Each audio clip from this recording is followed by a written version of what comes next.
Sige makikita ka sa ihahagi Paris sulat. Nang una akong lumipat sa Australia, ang unang napansin ko ay bastos pala ang tumitig sa mga tao.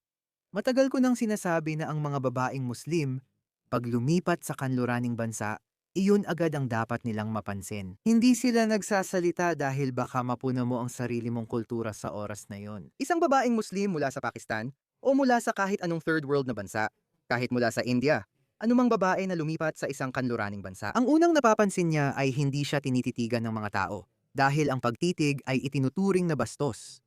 Napansin ko yon. Alam kong napapansin yon ng bawat tao. Alam ko na mas ligtas para sa isang babae na lumabas ng hating gabi sa isang kanluraning bansa kaysa sa Pakistan. Sabi nila, ganun din sa Ehipto at karamihan ng bansang Muslim. Hindi raw ligtas. Ligtas ang Dubai at Saudi Arabia. Pero hindi naman mga Emirati ang pumipila sa mga kalsada ng Europa.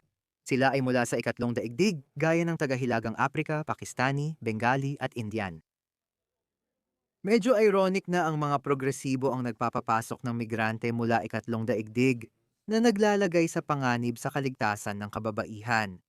Hindi ba't ang feminismo, Me Too movement, at pagtatanggol sa karapatan ng kababaihan laban sa sexual harassment ay mga progresibong ideya? Dapat bang unahin ang kaligtasan ng kababaihan? Sa totoo lang, hindi. Mas inuuna nila ang karapatan ng mga migranteng mula sa ikatlong mundo kesa sa kababaihan, bata, at sariling kalalakihan. Wala namang talagang nagmamalasakit sa mga lalaki. Tingnan mo ito. Isang babaeng Italyano, si Maya, ang naglalakad-lakad sa Terminus Station sa Roma. Tingnan mo kung anong mangyayari sa kanya. Ang ganda, napakaganda ng itsura. Sige, salamat. Bella Ciao, tanyag na awit ng Italian Resistance ay naririnig mo rin tungkol sa dalagang nag-iisa sa istasyon ng Termini. Sasama tayo kay Maya at iikot sa istasyon para tingnan kung nandoon pa rin ang mga nanggugulo at nang iistorbo, lalo na ang mga babae. Maya, alis na tayo ngayon at mag-iikot sandali. Ano ang inaasahan mo? Sana maging maayos ang lahat kasi madalas din akong mag-ikot mag-isa.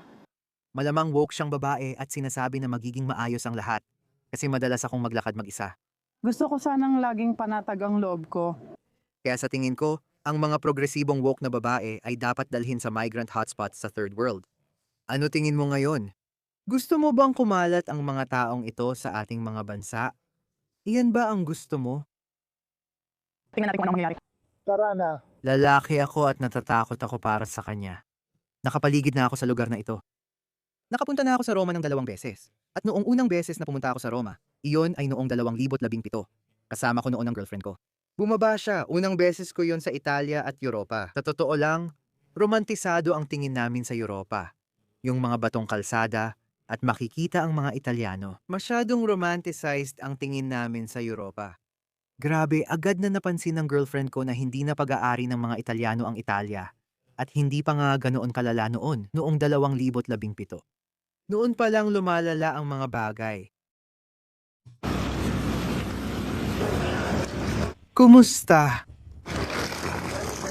Oh, mainit ang pakiramdam mo? Oh, Diyos ko. Tingnan mo, kung paano kumikislap ang mga mata niya. Ay, grabe. Diyos ko, ang ganda ng babaeng blonde na yan.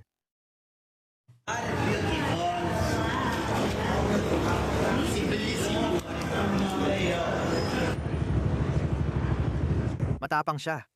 Mag-isa lang siya sa balkonahe. Diyos ko, ang tapang niya.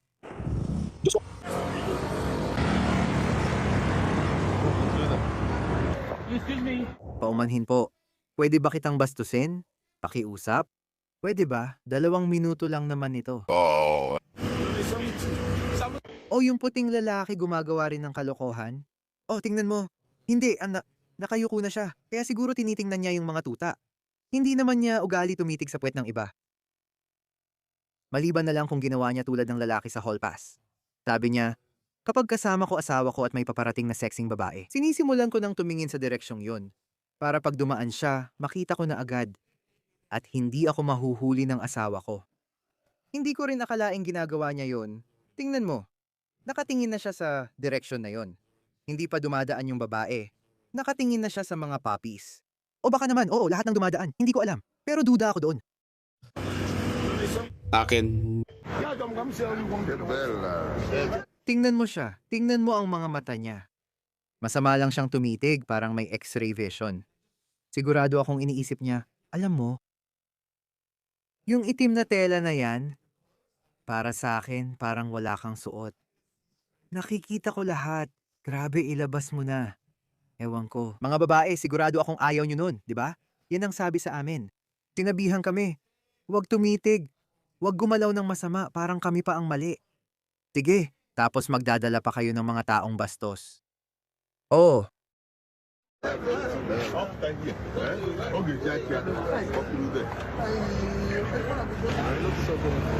ang aking. Kaya,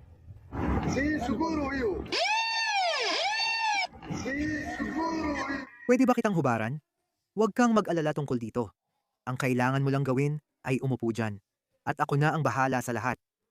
Wala kang kailangang gawin, umupo ka lang na parang reyna. Ako ang magtatanggal ng damit mo at gagawa ng ilang bagay para mapasaya ka. Hayaan mong ako ang gumawa. Oo, gumagana talaga yan. Sa kasaysayan ng panliligaw, laging epektibo ang linyang ito. Hayaan mong hubarin kita, paumanhin. Pwede ba pakiusap?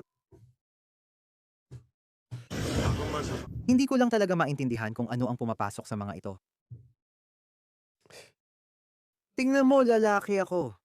Dati mataas din ang testosterone level ko. Siguro bumaba na ngayon kasi 42 na ako. Pero ito yung mga naiisip mo noon nung 17 or 18 ka pa lang. Hindi mo naman sinasabi ang mga yan ng malakas. Alam mo ba kung ano ang nagpapalakas sa kanila? Tingnan mo sila. Walang mga Italiano sa paligid, nasa puso tayo ng Roma. Nasa puso tayo ng Roma. Gabi na kaya wala ng Italiano sa paligid. Walang takot, narito sila. Malaking pakikipagsapalaran ito para sa kanila. Hindi sila napapalibutan ng kanilang mga pamilya. Wala dito ang mga kapatid nilang babae. At nababagot sila, tigang sila. Parang, oh, alam mo yon? Lagi nilang iniisip ang mga bagay na to, okay, oras na lang ang hinihintay. Ito ang dahilan ng maraming kaso ng sexual na pag-atake at panggagahasa sa mga babaeng Europeo ng mga migranteng mula sa ikatlong mundo. Darating ang oras na mabibigo at maiinis sila. Tapos sasabihin, alam mo ba? Sinubukan kong kausapin ng isang babae. Tinanong ko siya kung pwede ko siyang hubaran, kung pwede ko siyang galawin. Pero hindi niya ako pinansin. Kaya, maldita ka, tuturuan kita ng leksyon. 100%, hindi maiiwasan yan. Ganoon gumagana ang isip nila. Diyos ko. Tingnan mo silang lahat. Diyos ko. Sa tingin ko, oo. Sa tingin ko, meron nga sila. Sa totoo lang. Sa tingin ko, seryoso sila.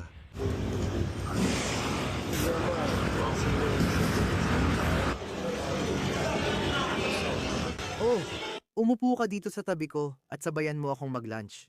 May pera ka ba? Tingnan mo ang itsura niya. Oo, sigurado akong gagana ito. Pasensya na, ganito talaga. Natatawa lang talaga ako sa pananaw nila. Pero syempre, delikado ito. Maaaring maging napakadelikado. Kung ikaw ay babae, ano ang mararamdaman mo? Siguro hindi na ako lalabas.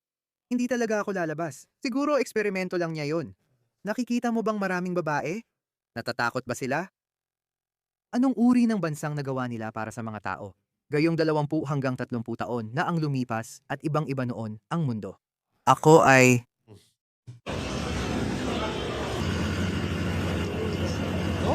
Sabi ni Ivana Gabo, halika mag-isip tayo ng paraan.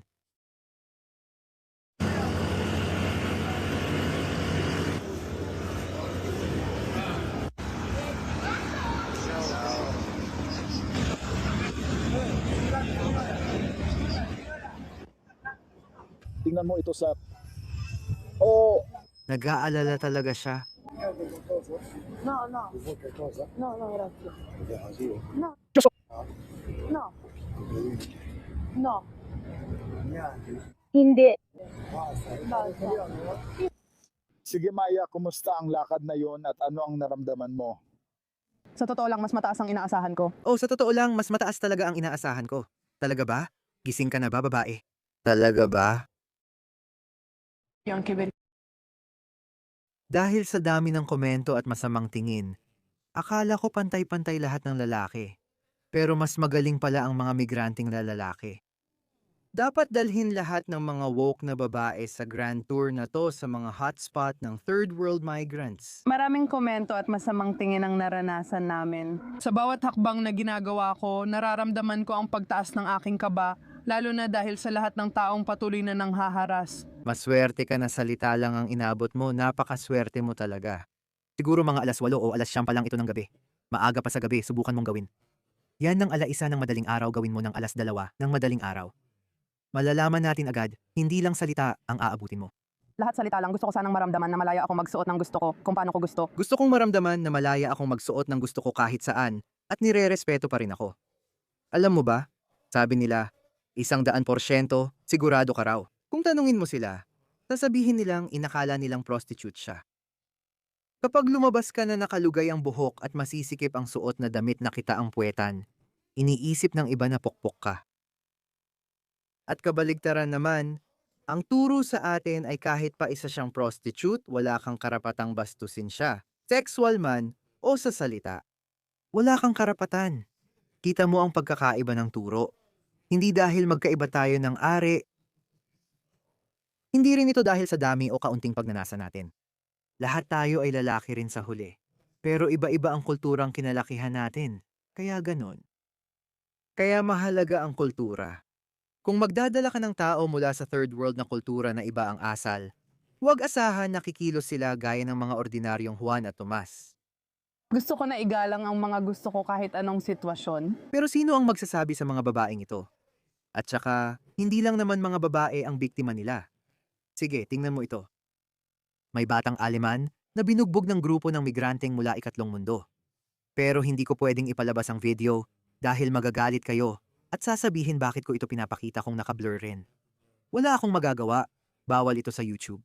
Ito ang ibig sabihin ng Pranses na mamamahayag. Totoo na kapag bumisita ka sa ilang mga bansa at bumalik ka sa Pransya, masasabi mo, Diyos ko, anong ginawa nila sa ating bansa? Seryoso. Ito ang tanong na dapat itanong ng bawat Europeo araw at gabi. Kalimutan mo na ang lahat ng iba pa. Ang krisis sa gastusin sa pamumuhay, inflasyon, krisis sa pabahay, presyo ng gasolina. Oo, mahirap talaga ang mga problemang yan. At dapat mong igiit sa gobyerno ang mga isyong yan. Pero sa normal na sitwasyon. Dahil sa loob ng 10 o 15 taon, maliban kung magising ka, tumayo, at tanungin ang gobyerno mo kung ano na ang nagawa nila sa bansa, mawawalan ka ng bansa. Yan ang ibig sabihin ni Trump. Si Trump ay hindi naman ang pinakadakilang pilosopo ng ating panahon. Pero hindi mo naman kailangang maging pinakadakilang pilosopo ng ating panahon. Ang makita kung ano ang nangyayari sa mga bansa ninyo ay isang krimen. Krimen. Oo, totoo na ang Polonya ay nananatiling Polonya samantalang ang Pransya ay hindi na Pransya. Ganito ang katotohanan, ang Polonya ngayon ay katulad pa rin ng Polonya 40 taon na ang nakalipas, samantalang ang Pransya ngayon ay iba na sa Pransya noon. Imigrasyon din ang isa sa mga dahilan nito. Sa Polonya, ang mga dalagang kabataan ay malayang lumalabas na walang takot. Malinaw, sa Polonya may mga dalagang nakabihis ayon sa gusto nilang pananamit, hindi nila nililimitahan ang kanilang sarili. Sino na ang hindi ganito ngayon? Tinutukoy niya ang Pransya, kung saan hindi rin makapagsuot ng gusto ang mga babae. Pransya ang lungsod ng romansa at moda. Hindi makapagsuot ang mga babae nila ng damit na normal para sa mga Pranses. Hindi iyon normal na damit. Para sa mga migranteng mula ikatlong mundo, siguradong gusto niya ito. Pransya, sigurado ako, lumabas ka ng Sabado ng gabi sa Paris, maraming kabataang dalaga. Talagang doble ang dagok nito. Ikaw, ano ba? Sobrang bastos sila, walang modo, at pangit. At iniisip pa rin nila na may pag-asa sila. Kaya kahit nagwapo kang lalaki at gawin mo to, uy, pwede ba kitang hubaran? Parang bro, ayusin mo naman laro mo. Pero hindi lang yun. Mas malala pa kasi bukod sa wala na nangang diskarte, pangit pa talaga sila. Pasensya na. Napansin ko na sa Poland, hindi nililimitahan ng mga babae ang pananamit nila di gaya dito. Malaya kang makalalakad sa Warsaw anumang oras, araw o gabi nang hindi natatakot sa kaligtasan mo. Hindi ko nga naranasan sa Paris bilang lalaki at natakot ako para sa kaligtasan ko. Pagkalipas ng 1 oras sa ilang lugar sa Paris, ganun na talaga. Ganoon din sa ilang parte ng London. Bilang lalaki natatakot ako. Hindi ganito sa Poland. Nakikita ko lang ito at sinasabi ko talaga ano na ang ginawa ng ating bansa. Ganun talaga mga pare, ganun talaga. Tingnan nyo ang migranteng galing sa ikatlong mundo. O tingnan nyo itong babaeng Pranses, sinuntok sa mukha ng migranteng galing sa ikatlong mundo sa isang subway sa Paris. Sige,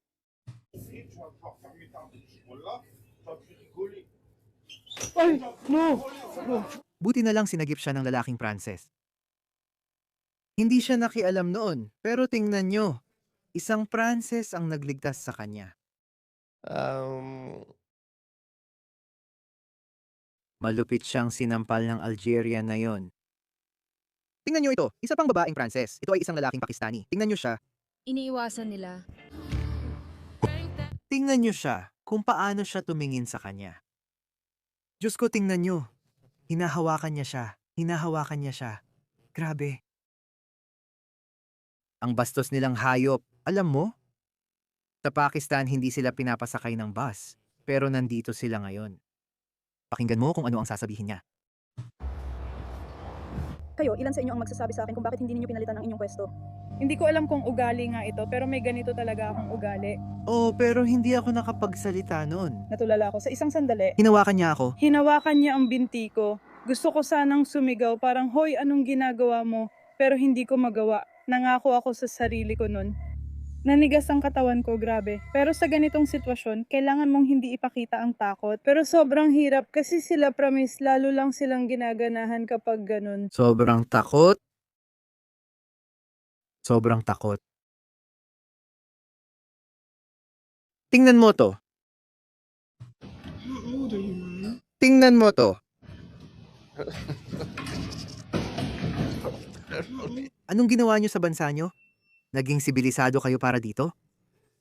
Naging sibilisado kayo para dito? Para ba dito kayo naging sibilisado?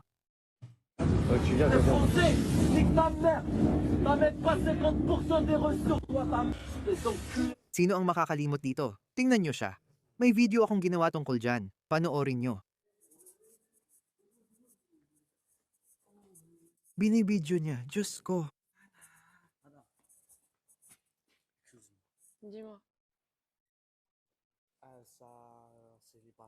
Maganda, mabait. Interesado ka? Oh, talaga grabe, jackpot. Hindi ko inasahan na magbabago ang buhay ko ng ganito ng alauna ng madaling araw. Ang swerte ko naman. Tara na, may kwarto ka ba? Yan ang iniisip nila. Ito ang pinakamatinding pantasya. Ito ang iniisip nila. Ganito raw matatapos ang bawat usapan. Pero hindi ako interesado, kawawang babae. Pero hindi ako interesado. Bakit hindi ka interesado? Hindi naman ako sobrang bastos, walang alam, at mahirap. Sorry, hindi. Gwapo ka. Sobrang gwapo ka. Pero hindi ako interesado. Di ko maintindihan bakit.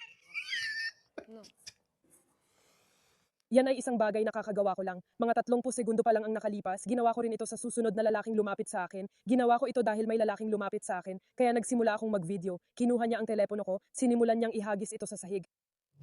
Sobrang takot ako na sundan niya ako. Kinuha niya ang telepono ko, hinagis niya ito sa sahig. Sinabi niya, oh, hindi mo ako pwedeng i-video, at kung ano-ano pa madumi post, at kung ano-ano pa, sino ka ba, at kung ano-ano pa, ako. Sisirain ko ang buhay mo. Kaya mula sa, uy mahal, kamusta ka na? Interesado ako sa'yo, gusto mo bang may gawin tayo? May mga ideya ako tungkol dyan. Sabi niya, sisirain kita, malandi ka, wawasakin ko buhay mo, papatayin kita. Sino ang gumawa nito? Si Tommy Robinson ay gumawa ng detalyadong video matapos ang dilim, tungkol sa dahilan kung bakit kailangang magdala ng proteksyon ang mga babaeng Pranses sa kanilang kabisera. Gumawa siya ng talagang magandang video. Hindi ko pa ito napapanood pero sa tingin ko ito na yon. Sa tingin ko, ito ang pinakamalaking banta sa kanluran mula ikalawang digmaang pandaigdig. May krisis ka sa halaga ng pamumuhay, may inflasyon, mataas ang presyo ng gasolina, presyo ng pagkain. Hindi ko minamaliit ang kaseryosohan ng mga problemang iyon, pero mas malala ito. Dahil kahit papaano, may bansa ka pa, 'di ba, na aayusin.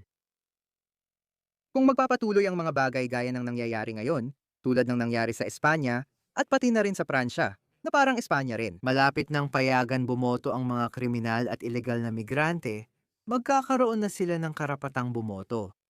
At mangyayari ito sa Alemanya, mangyayari ito sa Italia, mangyayari ito kahit saan. Kaya kailangan ninyong magising at sabihin, ibalik ninyo sa amin ang aming mga bansa. Yan ang dapat niyong gawin. Kung hindi, hindi ko alam. Madilim ang hinaharap.